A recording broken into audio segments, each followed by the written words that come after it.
My name's Angelo, and welcome to We Want Picks. I'm going to break down the entire UFC London fight card. I'm going to give you my picks, and I'm going to give you my DraftKings plays. We got a lot of fighters on this card that are really expensive. We've got some awesome value spots, and I'm going to walk through every single one of those fights, and we're going to try to find some spots so that you can build a perfect lineup. We're also giving away $50. We give $50 away for free. All you need to do is win our DraftKings League, and our DraftKings League is free as well. Go to WeWantPicks.com/DraftKings, join the league, join our free contest, and if you win that free contest, I send you $50 as a congratulations. The only catch, there is a catch, the only catch is you need to be a member of this channel. So click the join button under the video. First of all, it's incredibly supportive. It's helpful. You get a fancy crown in the comment section. And second of all, it qualifies you for all of the payouts. So join the free league. If you win, great. If you don't, that's fine as well. But if you remember and you win, we send you $50. And let's dive right in. This is an awesome fight card. This is the first time the UFC is back in London since the pandemic. And it's a pretty good card. They stacked it with European fighters, and they did not give them very easy matchups. So let's dig in. I normally sort by price, but we're going to do this in fight order. And the very first fight on the card is one of the most interesting ones. We've got Muhammad Mokaev making his UFC debut, so there's no data here, but he only has 5 fights, 5 professional fights. And he's taking on CODY DURDEN, who has far more experience on the professional level and has a couple fights in the UFC. CODY DURDEN, an American wrestler, he comes forward, throws big bombs, but none of that matters because all he's looking to do is take you down. And you can see that here. 5 takedowns in the win against Corey Lang, 2 in the loss against Flick, and 2 in that fight with Gutierrez. So he's just looking to wrestle nonstop. And Muhammad Mokaev is a Dagestani wrestler. He grew up in England, so he lives in England, but he's a Dagestani wrestler. I think he moved to England when he was like 12, so he got his roots in before then, and then, you know, goes back and forth. Anyway, he fights exactly like a Dagestani wrestler as well. Chain wrestling, solid on his feet, very well-rounded, and he had 23 amateur fights. So even though he has 5 professional fights, and he's making his UFC debut at a very young age, he has a good amount of experience, whether you're talking wrestling competitively, whether you're talking amateur MMA fights. He has a lot of experience. Not at this level, and I don't think any of those opponents had the game plan that CODY will have is, hey, Mokaev's a nasty wrestler. I don't care. I'm going to try to wrestle him. Most of his fights, if you watch, were people trying to keep it on their feet and then hoping to outstrike him because they know what a good wrestler he is, and that obviously hasn't worked for anybody. I think this is an interesting matchup. I personally am buying into the hype of Mokaev, but still, I just don't know how good he actually is. None of us do, and we won't until this fight. So personally, I'm going to leave CODY out of my lineup because I do think he loses. I'd probably leave Mokaev out of my lineup as well because I don't love the $9,100 price tag. But man, he may come out here with a bunch of takedowns, a bunch of elbows, and just live up to that hype. I do think he lives up to the hype. I'm experimenting whether he will be in my lineup or not. But I hope he ends up being the fighter that everybody thinks he's going to be. That would just be so cool for that division. Then we have Nathaniel Wood taking on Vince Morales. Vince Morales is stepping up on somewhat short notice because Nathaniel Wood's original opponent dropped. We got Nathaniel Wood at $8,900. He's a good striker. He's got solid power, really good dirty boxing, and he can grapple. If you look at his fight in his UFC debut, he sunk in that beautiful Darce choke. And he got that done. He's got a bunch of submissions here, knockouts, decisions. So we know he has cardio. We know he has hands. And we know he has good grappling. Nathaniel Wood's a pretty good prospect here. He is priced accordingly, though, $8,900. And, you know, 55, that was a loss. So he still put up 55 points. 90 in the win, 30 in this loss here, but he was stopped in the 3rd round. And then he put up really solid points in these wins because he's submitting people. So Nathaniel Wood could be worth the $8,900, especially if you factor in he's fighting Vince Morales on short notice. He's a good striker as well. He's got okay boxing, but he makes up for those technical gaps in his striking with forward pressure and volume. He's always moving. He's always working for something. He has legit power in his hands, but he does tend to go to that power often. He's looking for the knockout, and if he doesn't find it, he can fizzle out. He's very affordable at $7,300. He's coming off these 2 solid wins. He put up some real numbers, obviously, when he knocked out Smolka. He was a big underdog there as well, $7,700. He got that done. An underdog here as well, $7,800, and he got it done against Rodriguez. So Vince Morales is a very live dog. It is short notice, but honestly, that fight with Smolka impressed me so much. I like Vince Morales here. I think Vince Morales can get it done. We have seen he does have a wrestling background. He does not go to it often, but he does have a wrestling background. He may mix that in this fight. I like Morales. I really do. I'm going underdog, second fight in. I like Morales, $7,300. I think is a fantastic price. But even if we look at, some of these losses, 37, he puts up okay points in losses. Not that you're ever trying to do that, but let's not forget. Last week, I had AJ Fletcher against Matt Semmelsberger. AJ lost the fight, and he scored more points in DraftKings. So sometimes the loser works out for you, but right out of the gate, I'm liking Vince Morales in the underdog spot against Nathaniel Wood, but Nathaniel is very good. And that takes us to Cory McKenna versus Elise Reed. Cory McKenna only has that one fight in the UFC. She is a decent size favorite here, and I get why. She's really well-rounded. She's got a ton of fun to watch. She's really, really fun. She does everything. She marches forward, throwing ones and twos. I've seen her head kick. I've seen Superman punches. I've seen her double leg her opponent clean in the air and slam her down. She can be hittable, which is a problem for her in the past, but she looked really good in this win against Kay Hansen. And I like Cory McKenna here, $8,800, may be worth the money. If we take a look at Elise Reed, she also only has the one fight. It was short notice. She was up a weight class, and she fought Sijara Eubanks, who's giant for that weight class. So that did not go well for Elise Reed. You see, she scored 3 points here, but she actually is very good. She's very active. She never slows down. She's got pretty good power for her size and decent grappling with fantastic cardio.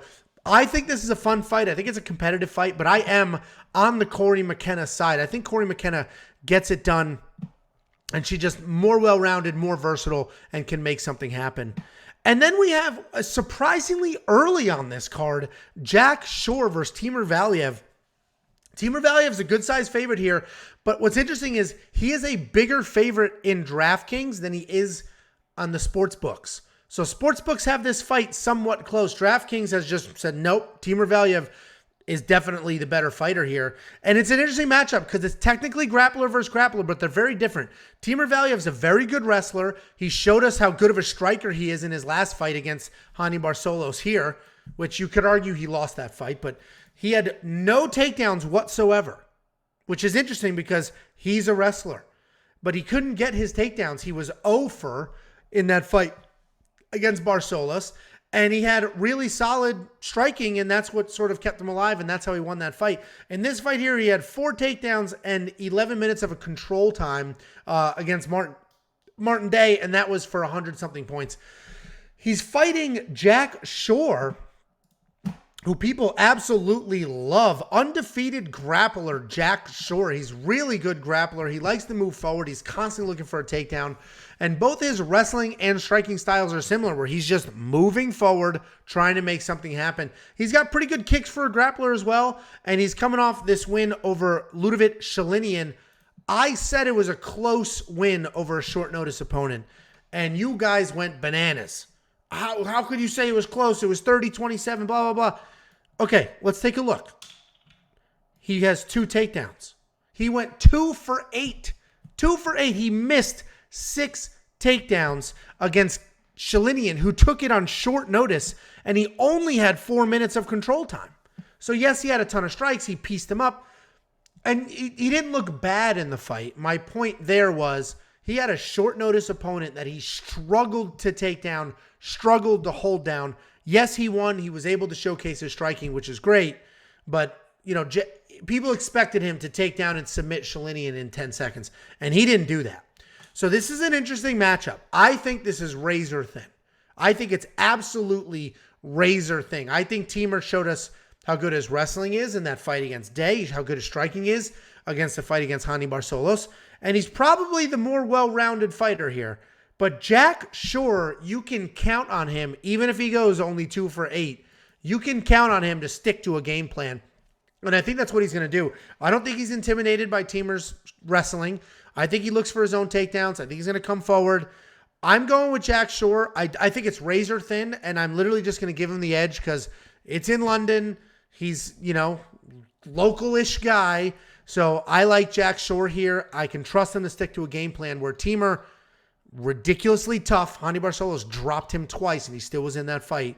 But I like TIMUR here. I like Jack Shore here. And if I'm going to get him at underdog money, I'll take that, and he'll probably find a lineup or two. But if TIMUR VALEV takes him down over and over or pieces him up striking and defends a bunch of the takedowns, that would not be the most shocking thing to happen.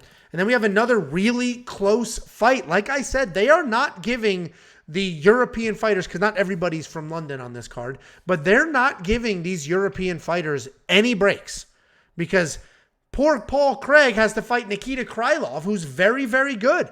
And yes, he's coming off that loss to Ankalaev, but literally so is everybody else Ankalaev fought, except Paul Craig, who we'll talk about in a minute. But Nikita Krylov is very good. He's really well-rounded. He's got good wrestling, good striking. He comes forward with pressure. He mixes in punches and kicks really well. And you can see how well he puts that all together when that beautiful knockout head kick of Ed Herman.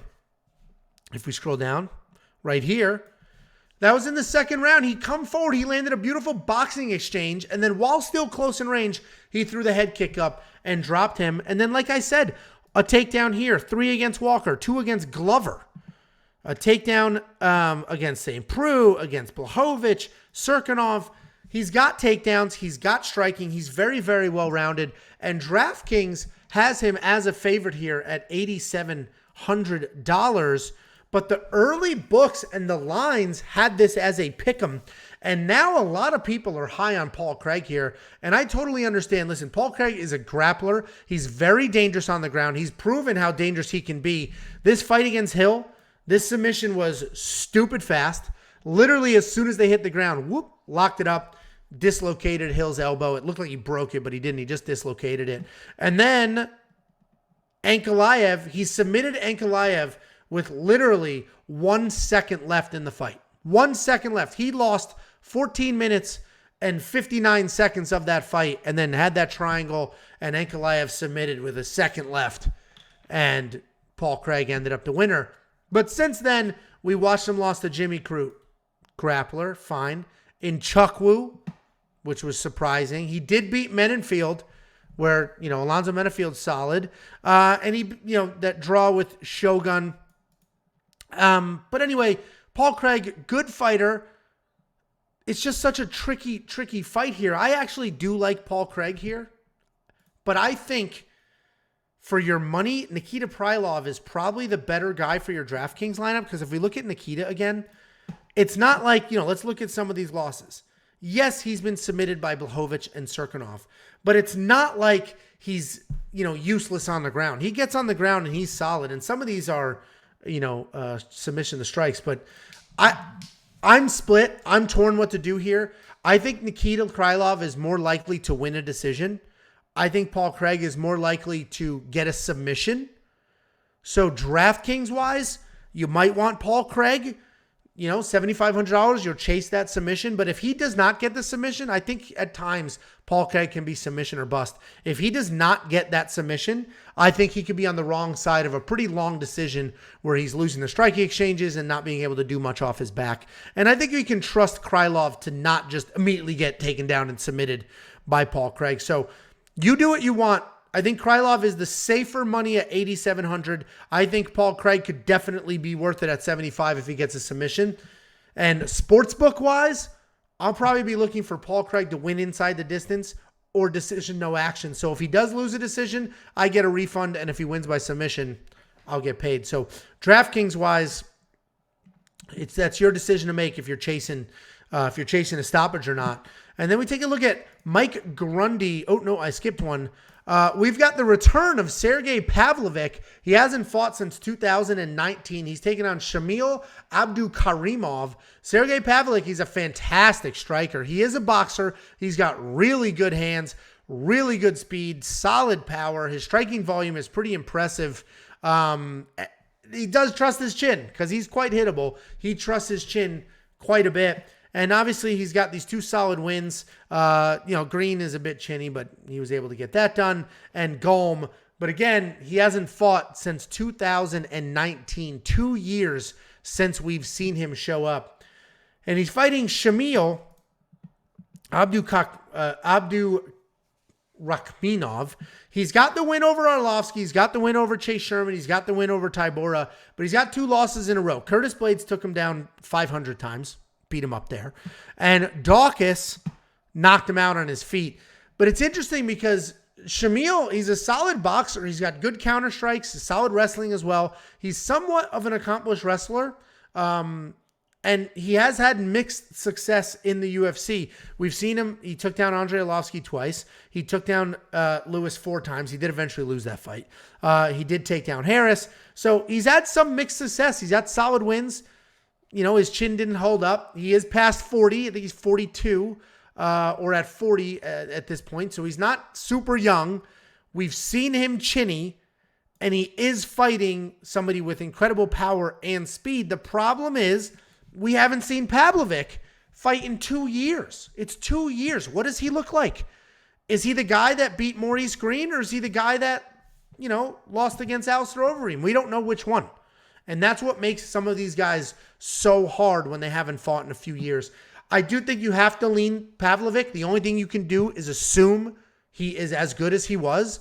And I think he's got the power. He's got the hand speed. Shamil is over 40, is chinny. So I think you got to go Pavlovic here. You got, you know, chase the knockout. He is $9,000, which is not fantastic, but, you know, watch the scales, see what he looks like on the scales. If he looks like he's fit, ready to go, then he's probably worth the money. If he looks a little loose and he's just taking this fight to take it, it's UFC London, it's Europe, let me get my paycheck, then no, don't do it.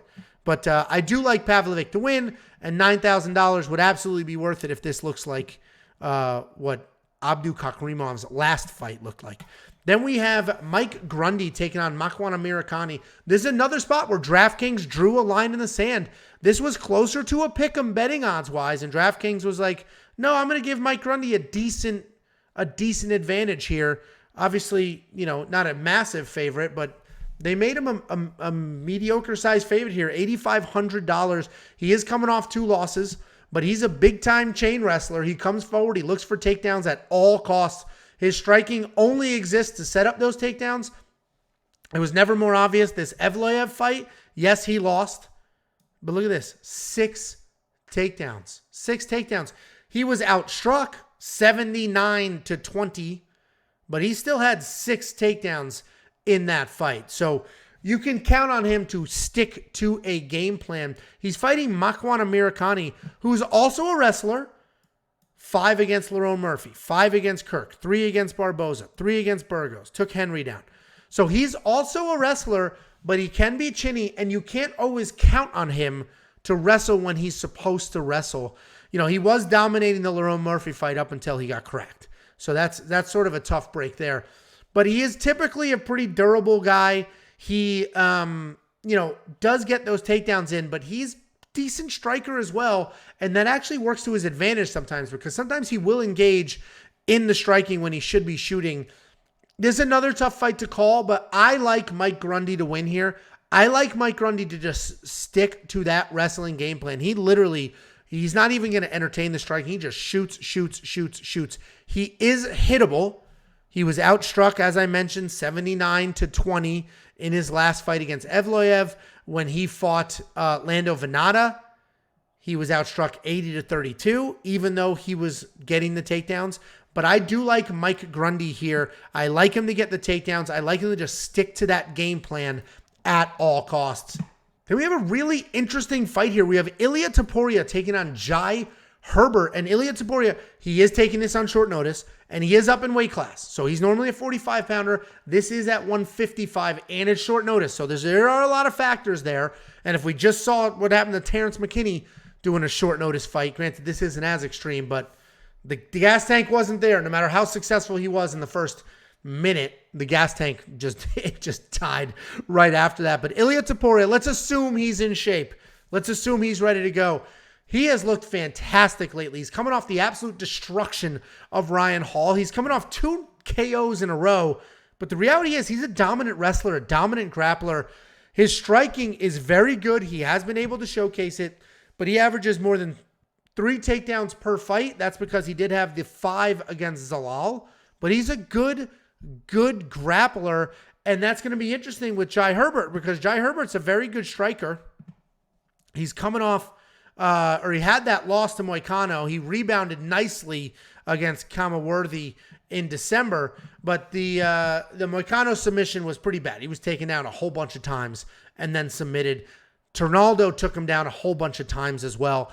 And I think that's what we got here. I think Ilia Topuria can take down Jai Herbert over and over again. Renato did it 5 times. Francisco Ternaldo did it twice. And then both of them stopped him. So I get it. Jai Herbert is bigger. He's definitely the better technical striker. But I think Ilia's wrestling will be able to get it done. His striking is good enough to hang.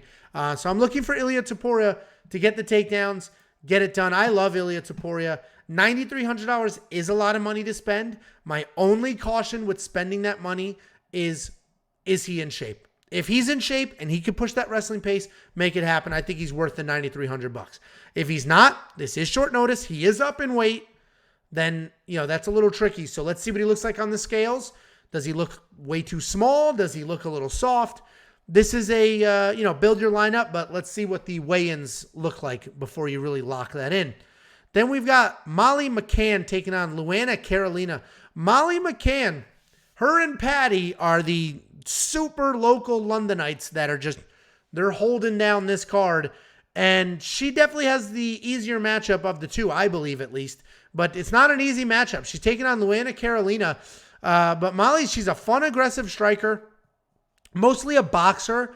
She doesn't kick too much, but she fights real dirty inside the pocket. She's got nice takedowns when she needs them, and they're really well timed to lock in rounds. She had 2 in her last fight against Kim, and then before that, 5 against Belbita, 2 against Lipsky. And then these losses here, this is when she wasn't able to get takedowns, and she sort of just was outpointed in the striking, gave up some of her own takedowns, and wasn't able to implement that full, well-rounded game plan that we've seen from her. But Meatball Molly is a ton of fun and a very good striker, and she's fighting LUANA Carolina. LUANA Carolina is also very good. She beat Lupita Godinez. I think Lupita took that on short notice, but that's still a very solid win. And she beat Botello, which is a solid win as well. She's primarily a striker, and she's not the most technical striker, but she's fantastic in the clinch. She's got really nice knees, really nice elbows. She's got a Muay Thai style. As far as striking is concerned, she doesn't stand that way, but she throws her limbs that way. And even though she's a striker, her takedown defense is really solid at 90%. And when she does get taken down, she's constantly looking for submissions or working a way to get back up. I think this is a really good fight. I mentioned LUANA Carolina's takedown defense. It's at 88% officially, but she was taken down in her last 2 fights, but she won those fights. So it's a really tough fight. I do think Molly has a clear path to win because I don't think she needs to take LUANA down to win. I think if Molly executes a technical boxing game plan, she beats LUANA Carolina. I think LUANA's the more aggressive striker because she'll elbow, she'll knee, she'll look for the clinch. But I think Molly has that good, clean striking, nice, clean boxing, and she can get it done. I just worry that if Molly starts to fall behind a little bit, she'll want to get the grappling in, and then it's going to be hard to take down LUANA with that 88% takedown defense. But I do think Molly wins this fight. And $8,400 is honestly not a bad price to play because, she's not in the 9,000s. That's only a slight favorite here. And I think, I think there's some upside there with Molly. And then we've got the return of Gunnar Nelson taking on Takashi Soto. Gunnar Nelson, another guy, 2-year layoff. 2 full year layoff. He is a grappler. He's developed some striking over time. But, I would argue Gunnar Nelson is the prospect that never fully fleshed out. With that being said, let's look at his losses. These are holding up, right? He lost to Gilbert Burns, who fought for a title. Lost to Leon Edwards, who will eventually be fighting for a title, and to Ponzinibbio, who we know is very good. He's a durable guy for the most part. He likes to use his kicks to manage range. He's got that Steve Wonderboy Thompson striking style, but he's a grappler. But he's very, very hittable. He has a very upside-down striking differential, and that's because he's basically standing vertical and then trying to shoot takedowns, which he's very hittable in those exchanges. But Gunnar Nelson, man, he's got a gift here because it's a short notice fight Takashi Sato is taking this on short notice. And that's the only reason I'm picking Gunnar Nelson to win. If Gunnar Nelson had a full camp opponent, I just feel like Gunnar Nelson's coming back because it's UFC London. It's in Europe, right? You know, he's not from London, but it's still Europe, and I think he wants that sort of hometown feel, and he wants that big payday and that big fight. Because the reality is, Gunnar Nelson, he's older. He's beat up. He's been out for 2 years because he had devastating injuries. Unfortunately, Takashi Sato, very short notice. Style-wise, he is a striker. He's got some solid power, some well-timed strikes there. Pretty good volume. When he turns it on, when he has you stunned, he really turns it on, and he's like a shark with blood in the water. He attacks. He doesn't have the best head movement, though, which makes him very hittable. He has solid takedown defense at 75% as well, but, once he gets to the ground, he's pretty useless, and I hate to be that harsh about it, but I think Gunnar Nelson can get the takedown, can work from there, can get it done. So, unfortunately, Takashi Sato is not going to be the value play of the day, but I think Gunnar Nelson is a bit overrated. I don't know if I'm buying into this comeback of Gunnar Nelson. I think it's a quick payday for him. And, let's see what he looks like on the scales, frankly. If he's a bit soft, there's a lot of guys here we're waiting for the scales, right? But I think if Gunnar Nelson's looking a bit soft and, it's very clear he's doing it for the payday, then pass on him, right? Then we've got Paddy the Body, and he's taking on Rodrigo Vargas. We don't have Rodrigo Vargas in here, right? They're showing him as... Oh, sorry, we do have Rodrigo Vargas. I'm sorry. They have his name as Kamula, which is his nickname. But Paddy the Body, he's only in here once. His UFC debut was against Luigi Vendramini. Okay, you look here. Wow. He knocked out Luigi Vendramini in the first round and scored 120 points. That's amazing. Watch the fight. He was almost out cold himself. Luigi Vendramini, who's not a great striker, cracked Paddy. Paddy, with his chin up, no defense whatsoever, was absolutely blasted, and he would have been put out and knocked out if Luigi just kept blasting him in the face instead of shooting a takedown. He shot a takedown. It gave Paddy the opportunity to recover, which he shouldn't have done. He should have pounced. But Paddy's solid striking, just no defense, and he's a good grappler. And he's taking on Rodrigo Vargas. So Rodrigo Vargas, they have him as KAZULA, which is his nickname, but Rodrigo is his real name. Rodrigo Vargas, he's a fun striker. He's a wild striker. He's coming off that really nice win over Zhu Rong at $7,100. Big time underdog. And he got that done. He was taken down 3 times, but he still more than doubled Zhu's strikes. He likes to come forward. He likes to throw big, heavy bombs at a really high pace. And he's not just a wild striker. He's got solid takedowns, solid BJJ. His record is 12-4, but one of those losses was an illegal knee. So, he's basically, 12-3-1. I don't know why Rodrigo Vargas he's not getting the credit he deserves. Like, he really deserves far more credit than this. And I know he hasn't been active. I know he's getting a little older, but I like Rodrigo Vargas in this fight. I think it's literally as simple as if Paddy strikes with Rodrigo Vargas, he will lose. If he goes out there and fights Rodrigo Vargas the way that he fought Luigi Vendramini, Rodrigo Vargas will knock him out. It's that simple. But if he comes out and he grapples, he's a very good grappler with very good, slick jiu-jitsu. If Paddy comes out grappling with a grapple-heavy game plan, I think he wins. I think it's literally that simple. I don't know what he's going to do. I have to imagine Paddy is smart enough to not strike, but it's London. He's excited. He's not the headliner, but he basically is with the marketing that they're putting into him. I think Vargas, I love him as an underdog pick. $6,800 is so dirt cheap. In a loss, he's probably not going to score very well, but feast or famine, he could definitely take Paddy's head off, and we've seen Paddy get hit.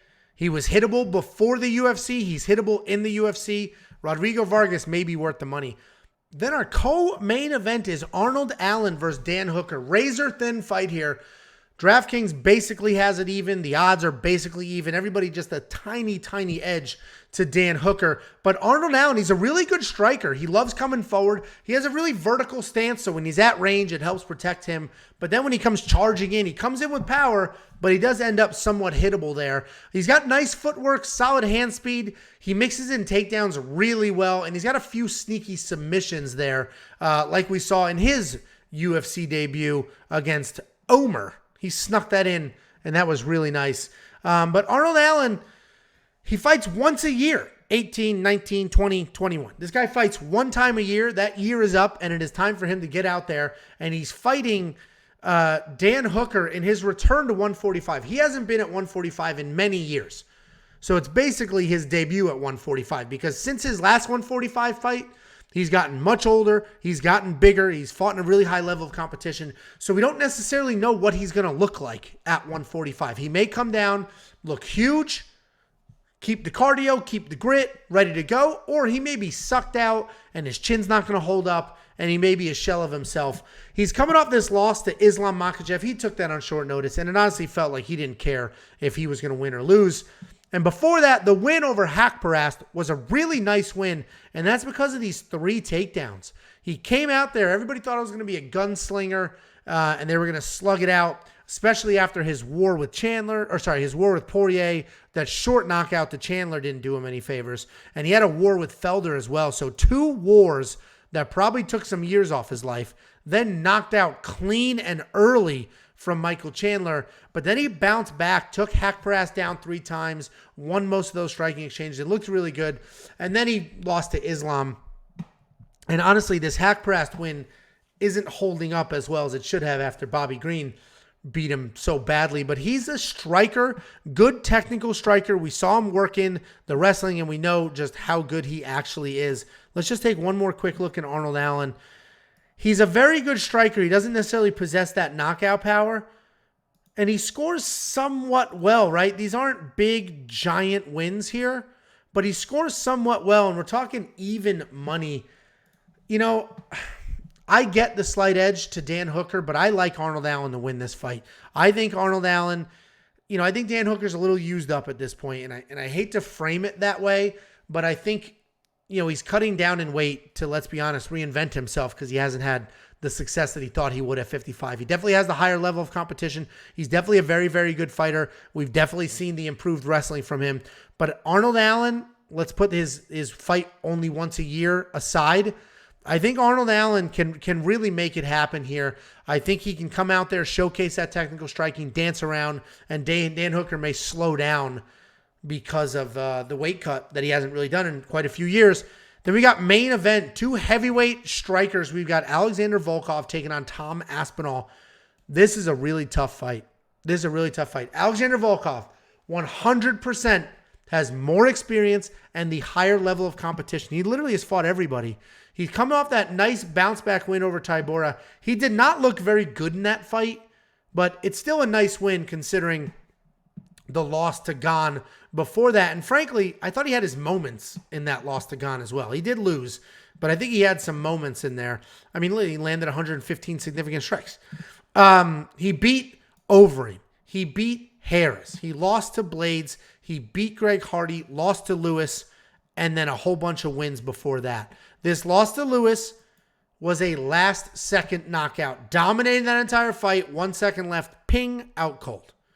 The loss to Blades was legitimate. But, my point is he's durable. He's been around the block. Very, very good striker. A ton of experience.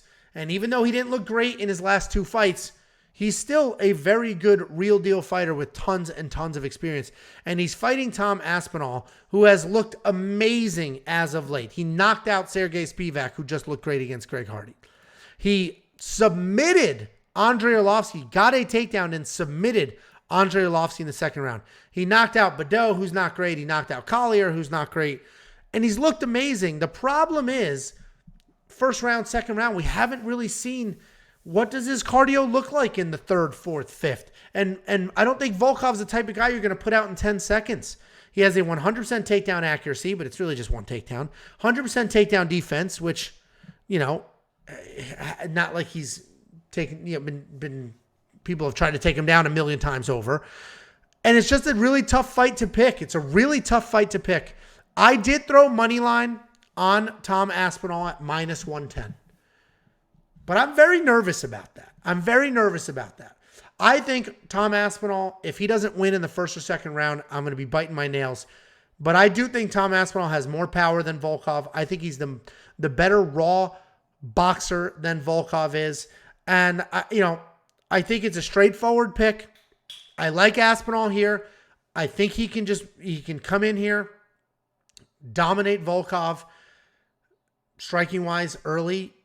But, man, we're going to find out if he's more hype than he is substance, because Alexander Volkov is durable, he is tough, and he can drag this to deep water. So I may be eating that bet, and I may be eating my words. I will have I will have Aspinall on my lineup at $8,300, but Volkov is a very, very live underdog here, and under $8,000 for a guy with that experience level and that amount of technique, and he can win striking, he can win grappling, he can win a decision. I'm talking myself out of the Aspinall pick, but I'll buy into the Aspinall hype and the boxing skill. So let's go with Tom Aspinall in the main event. I'll probably have him in my lineup, chasing that early knockout. Guys, let me know your picks below in the comments. Let me know what your lineup's going to look like. And don't forget to join our free DraftKings League.